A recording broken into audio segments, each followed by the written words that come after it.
On a acheté une maison qui avait quelques années et donc quand on a vu le tableau électrique, on s'est dit que vraisemblablement il ne devait pas forcément être aux normes. Et donc on a fait venir un électricien pour valider l'installation et pour faire les travaux si nécessaire. J'ai fait des actions par rapport c'est à mes enfants pour savoir si les prises étaient bien aux normes, pour les petits surtout. Je fais actuellement une rénovation énergétique totale. Voilà. C'est très sécurisé, il n'y a pas de souci. En fait, je vis en colocation et ça fait peu de temps et je ne me suis pas occupée de l'installation électrique. Personnellement, non, parce que je suis locataire.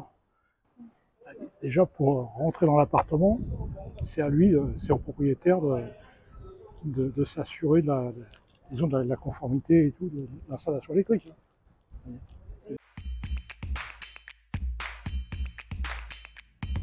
Là, d'une trentaine d'années. Ah oui, il est de 1955. Il est de 1930, moi. Oui, de 83. Mais bon, je crois que les gens ont commencé à habiter en 84. Quarantaine d'années.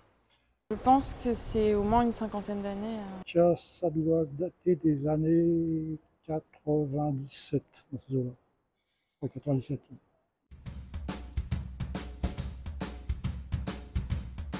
Au tout début, on a eu un problème de sous-tension, enfin je ne sais pas si c'est exactement comme ça que ça s'appelle, mais en fait quand on avait un monsieur qui vivait seul dans notre maison et nous on est arrivés, on était 4 avec 2 enfants, donc pas mal de choses qui peuvent tourner en même temps, le four, le micro-ondes, les lumières, le lave-linge, le lave-vaisselle, et donc 2-3 fois ça a sauté et c'est là qu'on s'est aussi rendu compte qu'il fallait qu'on demande à notre opérateur de nous mettre un peu plus de jus.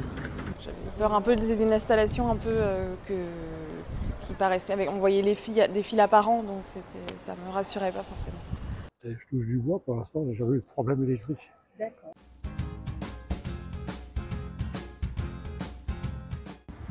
On fait attention parce que ça, c'est un point sensible. Alors, ce qu'on fait très attention, c'est que les enfants débranchent tout ce qui est des chargeurs. Parce que des fois, ils prennent les équipements, ils laissent les chargeurs branchés, et là, il y a une source d'incendie potentielle.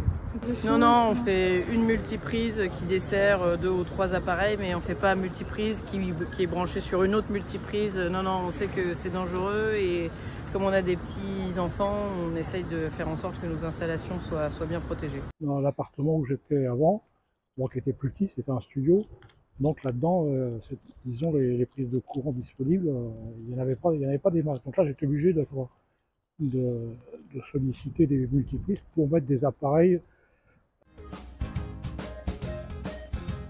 Bien sûr, jamais j'irai. Mais pour moi, l'électricité, c'est un truc. Quand vous arrivez sur un chantier et que vous voyez ce que c'est que l'électricité, moi, ça ne fonctionne pas dans mon cerveau. Je ne suis pas capable de faire partir un fil d'un endroit pour le faire arriver à un autre. L'électricité, en fait, c'est quelque chose qui me fait peur. Je ne contrôle pas.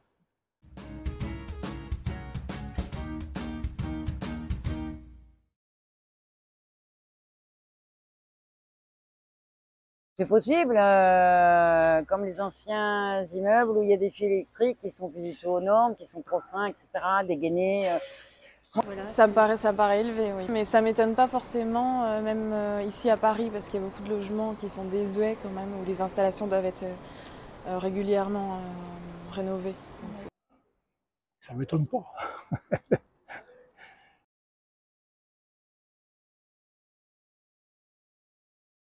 Non, parce que je sais que ça peut être risqué.